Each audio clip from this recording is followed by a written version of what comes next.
would like to introduce our second panelist, Dr. Bhuvan Helker. Please join me on the stage, Dr. Helker. Dr. Helker has more than 2 decades of strategic as well as hands-on professional experience in the information communication technologies industry. As an associate professor at University of South Florida, Sarasota Manatee, he leads the IT department in the College of Business. Founder and consultant at Method Science, which is the company that he has created. He's got master in business strategy, business analysis, and requirements modeling. Software engineering, agile processes, quality assurance, big data strategies, collaborative web services, mobile business, and green IT. His domain experiences include banking, finance, insurance, government, and telecommunications, where he has developed and applied industry-specific process maps, business transformation approaches, and capability enhancement and quality strategies. Dr. Helker has authored many executive reports, journals, and 17 books, which I found amazing. And actually, when he was presenting in the first day of the conference, he introduced one of the books that he published earlier. Recent Color executive reports include Psychology of Agile, Agile Business Analysis, Collaborative Business and Enterprise Agility, Avoiding Method Friction, and Agile in Practice, a composite approach. He's also passionate about coaching senior executives, training, reskilling, and mentoring professionals, among many different things that he does. As a researcher, he has supervised PhD research and presented and published numerous papers and case studies and authored books. He has recently authored The Art of Practicing Agile, Applying Composite Agile Method and Strategy to Real Projects. Dr. Helker is an engaging sought-after speaker, a fellow of the Australian Computer Society, and life member of the Computer Society of India, past president of his Rotary Club in St. Ives. So again, please join me in welcome Dr. Helker to our panel. Last but not least, I would like to also introduce our third panelist, which he's going to join us later. Like I said, the first 2 panelists are going to set the stage, and then Dr. Joe is going to join us, and at that time I will introduce him. But I would like to go ahead and get started with our panelists first. For Dr. Helker, in not in a particular order.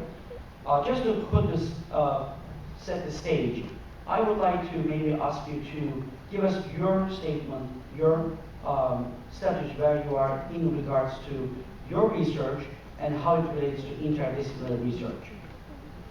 And there's a microphone there.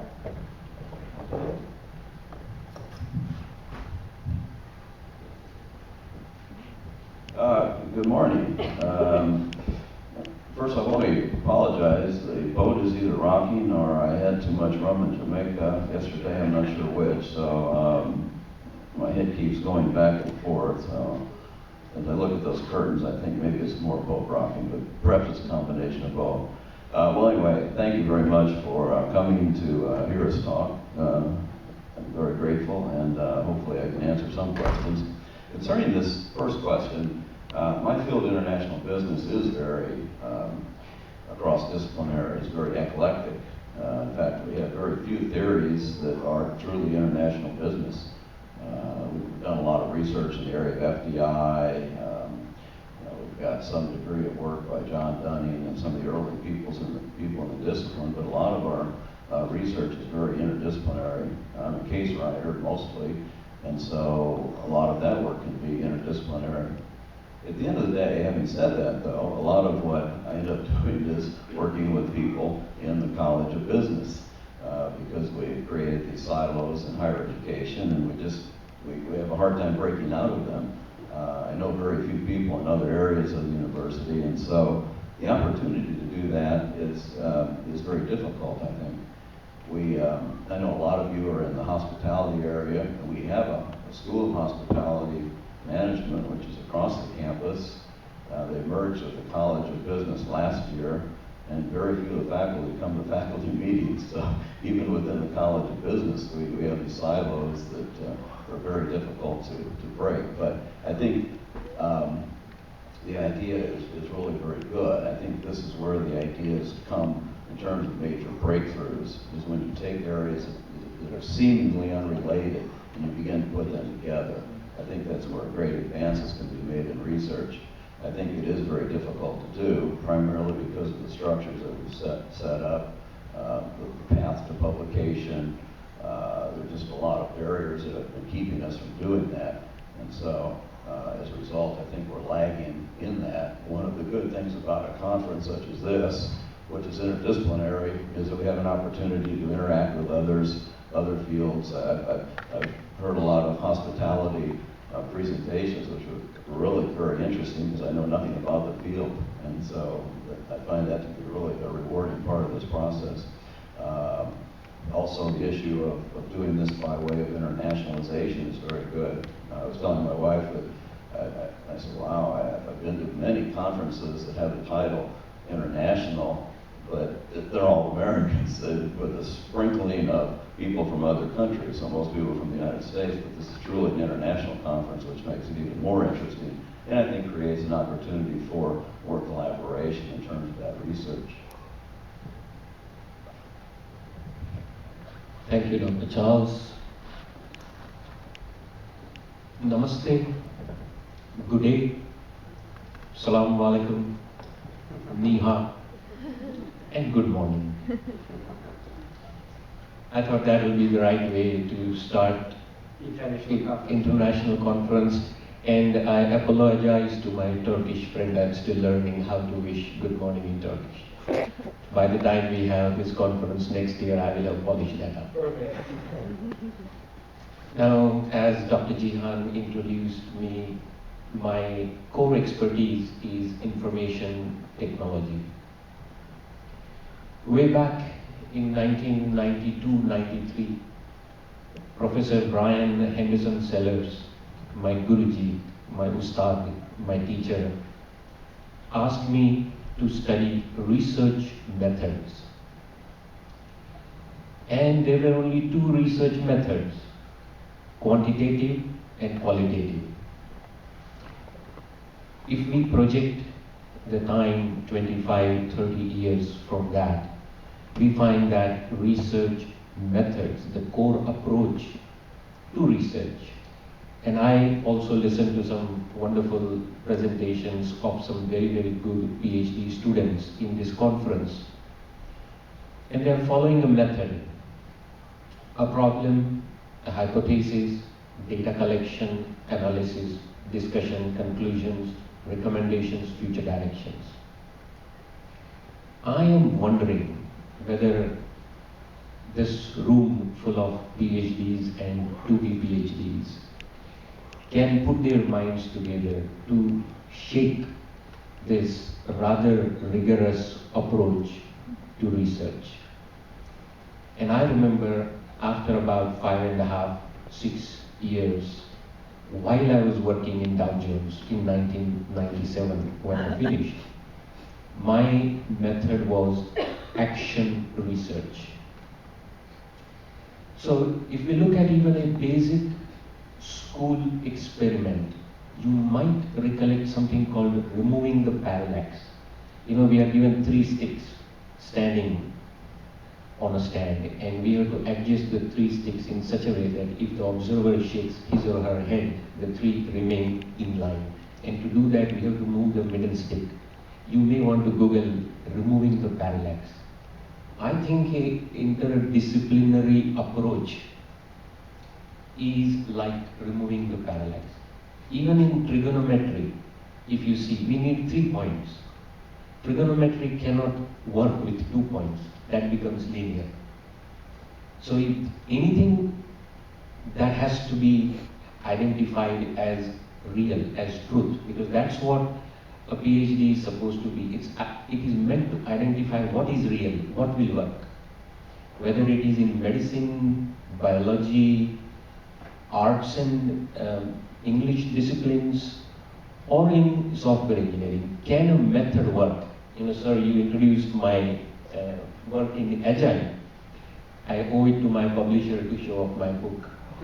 I don't know how to sell it though. It's in the art of Agile practice. And it took a little while for me to convince my publisher that an engineering book, software engineering, can have the word art in it. But personally, I think if something has to work, then it has to be interdisciplinary. As you also correctly mentioned, Dr. Jihan, staying in a room with Dr. Alex, learning about Nigeria and UK is a phenomenal learning experience. And also realizing that it is the ship that is shaking, not me. So to conclude my opening statement, perhaps along the lines of your elephant analogy, as a kid studying in a school in India, I had to read a poem by Rudyard Kipling. Beautiful poem. The collection is called Just So Stories, and perhaps very relevant to the research, to the identification of new facts that we are talking about here. And I don't remember the entire poem, but these 4 lines might be quite relevant. Elephant's child. All I know I learned from these 6 honest men. Their names are what and why and where, who and how and when. Thank you. Wonderful, thank you. Dr. Eric, I know that you have some thoughts about the higher education, disruption in higher education, how that is changing, and in the context of interdisciplinary fields, what are your thoughts on that? Today, in other words, again, this question is also for you, Dr. Bhuvan. Are we doing a disservice to our students if we were to just train them in a single discipline? Is it still needed? But I know that at least at the University of South Carolina, and I know that many other universities, they have what they call interdisciplinary studies. They actually created a field. As a matter of fact, my nephew just graduated from a degree program in coordination with Carnegie Mellon University and University of Pittsburgh Medical School, Computer Science and Medical School. It's called computational biology, which they never had this department before. Now they had, and he's one of the first PhDs that came out of that program. Again, their idea is to find cure to cancer. What are your thoughts in the context of higher education? As you know, everybody here is an academician or academician in training to be. Right. What I'm looking at in terms of disruption in higher education is mostly technology driven, and the problems that brings. Now, there's also an opportunity side of this, which I haven't been looking at, to be honest. I'm looking at the disruption because that affects most of us in terms of what we do. But there's a flip side to that, which are the opportunities for collaborative research and the idea of technology not only driving how we teach, but also the idea of what we teach in terms of the idea of these interdisciplinary programs. The idea of degrees granted from 2 different universities, for example, is much more likely now than it would have been 10 years ago. So the idea that technology can be a disruptor, and we look at it oftentimes with fear. That my presentation, is basically a presentation of fear that this is the perfect storm. In the United States, at least, it's geared. I apologize for mostly the U.S., but it's a storm that will come eventually everywhere. That we're looking at driving forces that will completely change what we do. So I think it's a good idea, and it's something that I'll have to investigate further. Is what are the opportunities? Again, I think the problem with while the model is very valid, very legitimate, and potentially can move us much closer to great ideas and advances, I think the idea of interdisciplinary studies tends to still be looked at as something similar to perhaps an undeclared major. And they say, well, couldn't you decide what to do with your life? So you had to study many things. And it seems like our trend is moving more towards specialization. You look at nano degrees, for example; those are highly specialized. The idea of boot camps for coding; those are highly specialized, and so there's not much of an opportunity for integration of other disciplines. And if you go back to the traditional college degree where people started out taking a lot of general education, that was actually much more integrative than what we're finding the movement towards now. We find a very strong emphasis in the idea focusing on a career, and that career oftentimes doesn't reach other disciplines.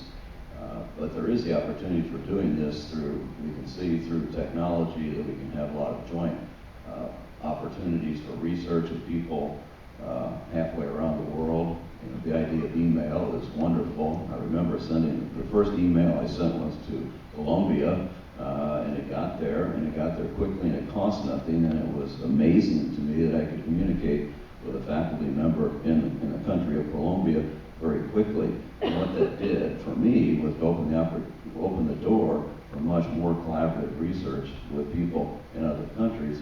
And so if we look at it from the standpoint of students, I think it's the same idea. We can have combined classrooms. If I've talked to people, we haven't ever really reached the point of doing this, but having joint classrooms where I've done a lot of work in the Philippines, as you said, and so the idea of having joint classrooms where we study, I've written in some cases in Filipino businesses, and so the idea of looking at this from the standpoint of cross-cultural idea becomes much more enriched when you have people from different areas, different cultures, and I think it's a wonderful opportunity. But to be quite honest, I haven't done a lot in terms of what the opportunities are, but you've opened my mind today that there's a flip side to this that really ought to be explored, because it is potentially very rewarding. Great. And Dr. Unhelker, just to follow up on that question that Dr. Ray just answered, what do you think about the interdisciplinary notion in IT? I know that, like he, for example, said, the coding camp, people just do nothing but coding, which I understand the reasons behind this.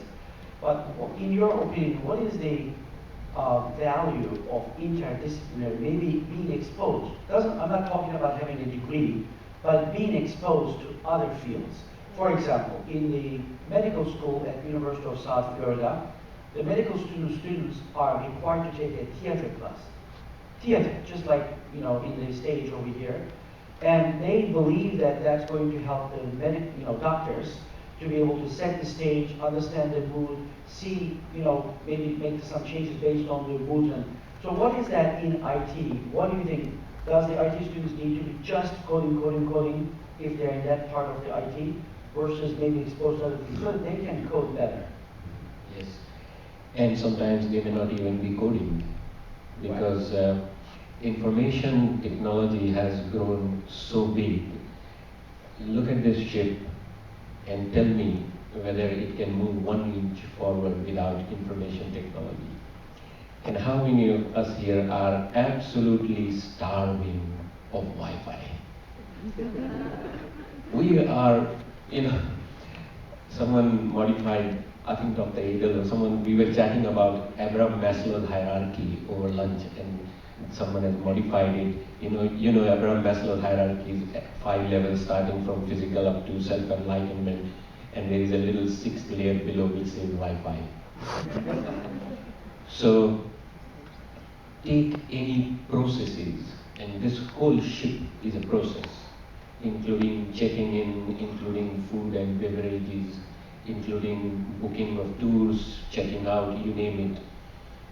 Now my students who are learning Java or Python cannot do their job properly if they don't know business processes. So the first part of my answer is that I would love my students to also do that theater class, because they need to ask the right questions. In fact, the Rudyard Kipling poem I used to teach my IT students to ask questions, because software engineering as a solution space is actually not that much of a challenge as it is in the problem space. Secondly, we always want to set a goal and try and achieve it without realizing that so many valuable achievements in research and in practice have happened as an offshoot. Madame Curie discovered radium and the X-rays that save lives. And apparently she got up in the middle of the night and walked up and wrote the formula that actually produced the final X-rays.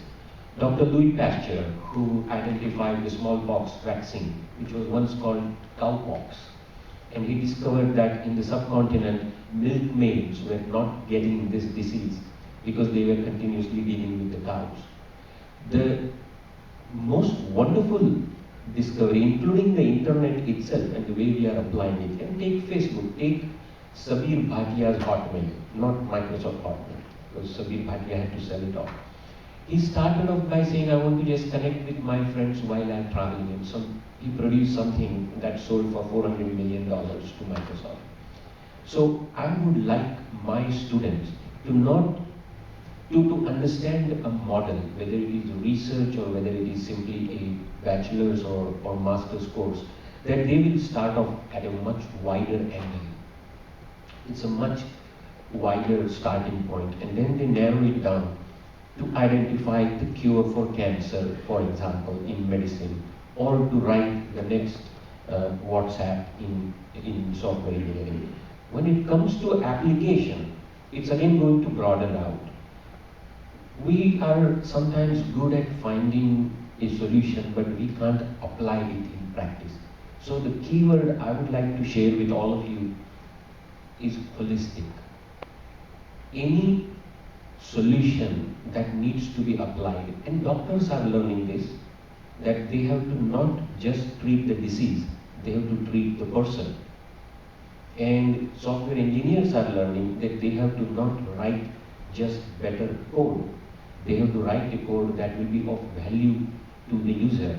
And in order to make it valuable to the users, they need graphic artists, they need databases, they need psychology, they need sociology. And that's my take. It has to be multidisciplinary because all solutions need to be holistic. Perfect, thank you. And I would like to also ask just tell the audience if you have any questions for the keynote panelists as we speak. Please feel free to raise your hand. I will be happy to take your question before I go through my questions. Anybody have any comments, any questions about our keynote, for our keynote panelists? Yes, Dr. Ali? Well, I am always in, I think, I'm always in a dilemma, like when you talk about interdisciplinary, is it important for a single person to be multidisciplinary or interdisciplinary? Or is it that it may help for other people. Alright, so I'll start again. This is a dilemma which I always think about, like when we talk about interdisciplinary, is it that one individual like myself, should I be interdisciplinary or should I be highly specialized? And there's another person who is highly specialized in another field, or we should collaborate. So if you can just...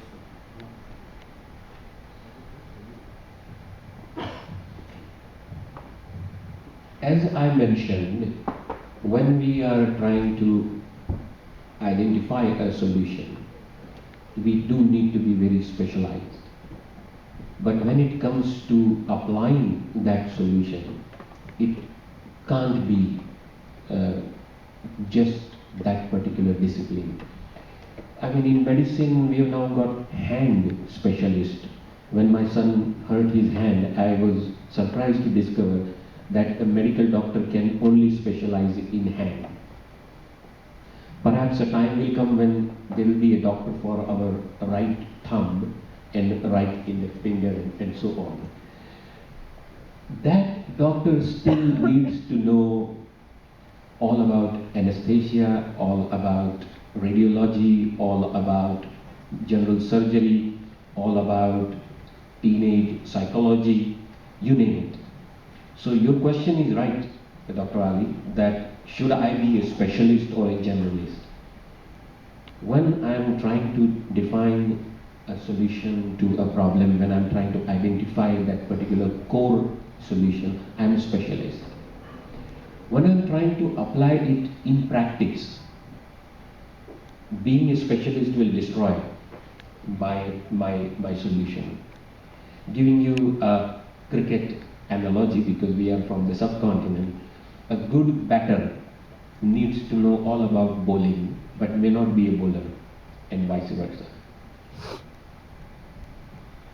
Dr. Ali, I think you're in hospitality management, no? I remember your presentation, and I was quite impressed by it, first off, and I thought, wow, this is an area that I really like. It's an area I know nothing about, but it seems like a very interesting area. I'm wondering how I can get into it. But then, of course, reality sets in of all the barriers to entry in this situation.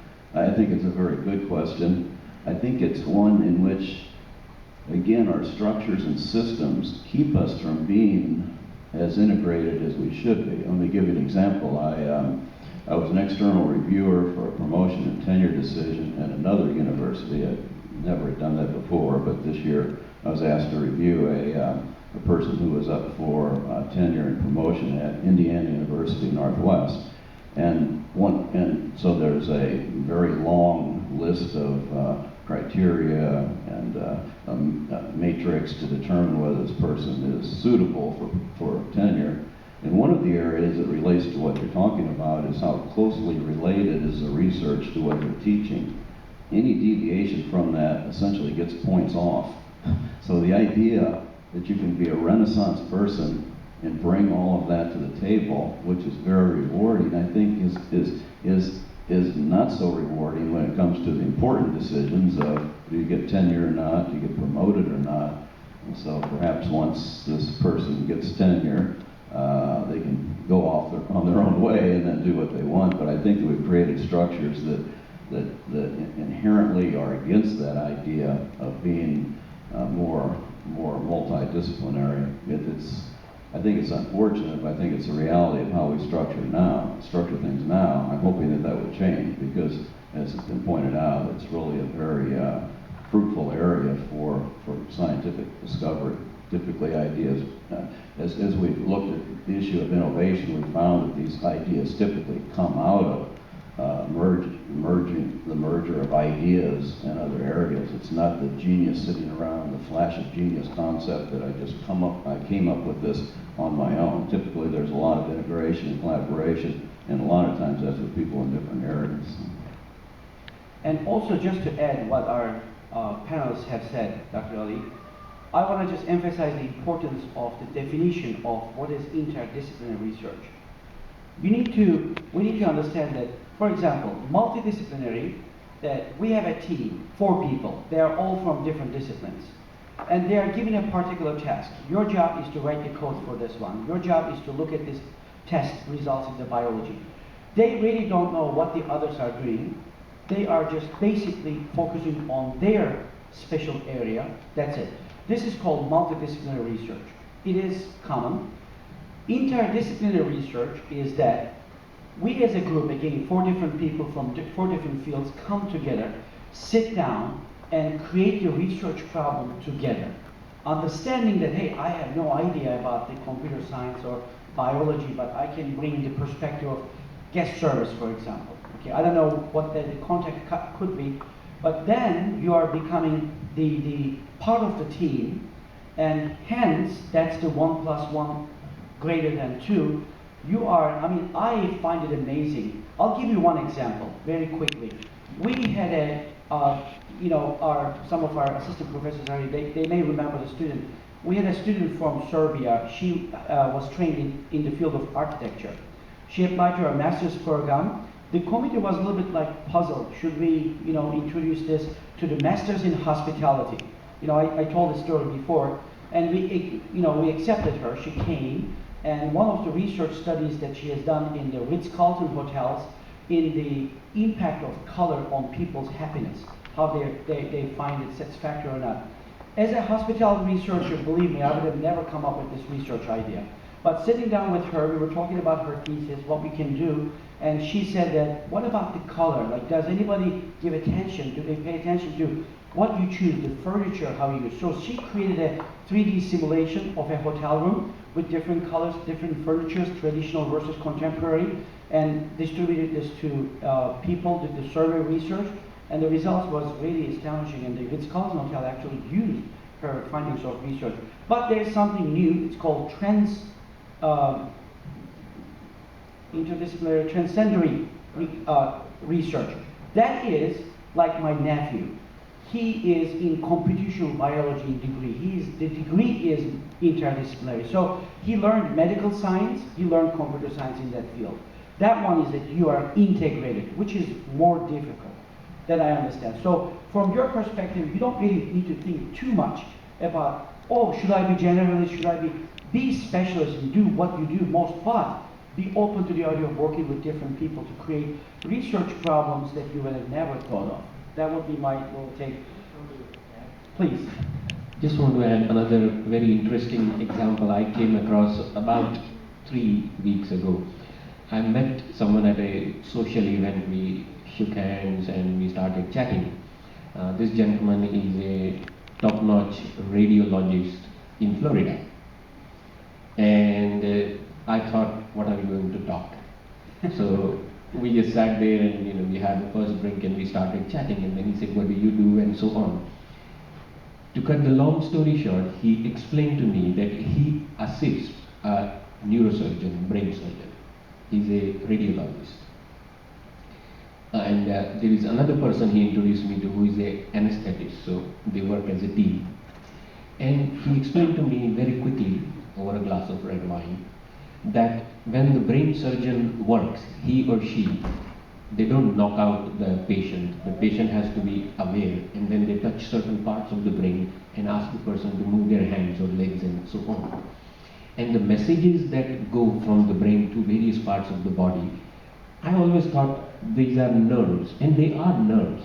But what this radiologist friend explained is actually it is liquid, water, plasma, whatever. And you can't pinpoint exactly the connection between the part of the brain that is to be removed and the working parts. And guess what? He said, we do analytics on a computer with something called big data. And I said, now we are talking. So for the next 3 hours, we kept talking, because big data is my area of growth, and a radiologist. So all of us here, I think, can would agree that interdisciplinary, multidisciplinary, and transdisciplinary is the way to go. Right, perfect. And before I invite our next keynote panelist, I would like to ask the panel one last question, and then I will introduce our third panelist. We talked about here the good things, the advantages, the pros of the interdisciplinary research as you see it, right? You both acknowledge that.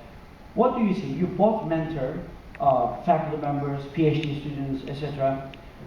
What is your opinion? In your opinion, what are the challenges with interdisciplinary research in terms of getting funding for a research project or getting published? Like we talked earlier about sending that to a journal. Which journals should that be in the reviewers?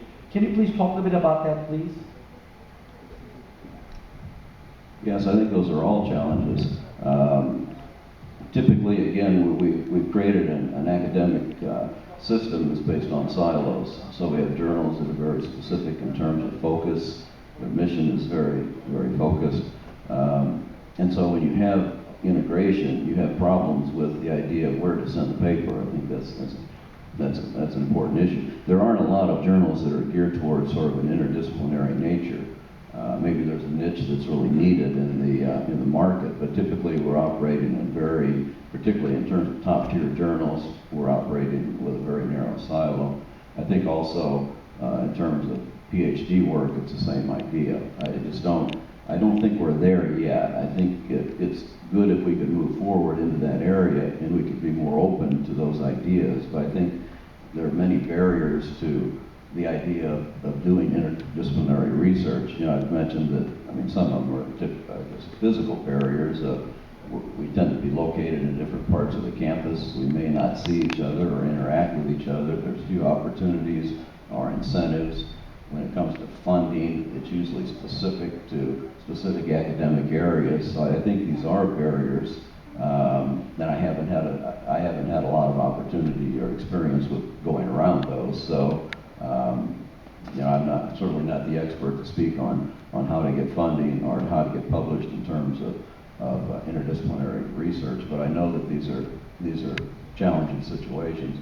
At the same time, if I go back and look at what I've done in some areas of, particularly, I guess, cross-cultural research, the people that are truly more expert and more scholars than I are people that come out of areas like cultural anthropology.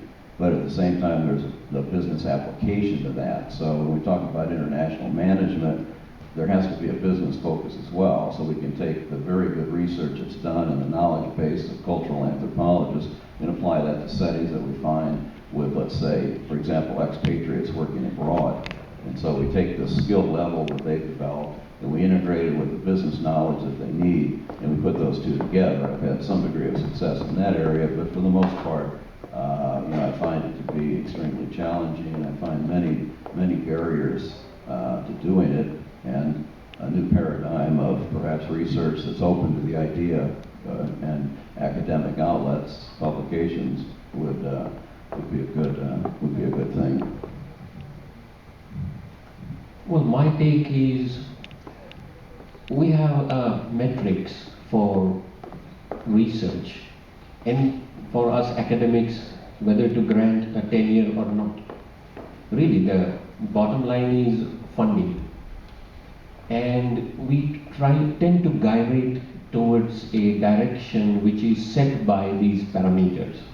And I don't necessarily think that these parameters are always right. They could be guiding principles. But whenever we are doing metrics, measurements, calculations, it's all our left brain, right hand function. And to me personally, a research has to be both left and right brain.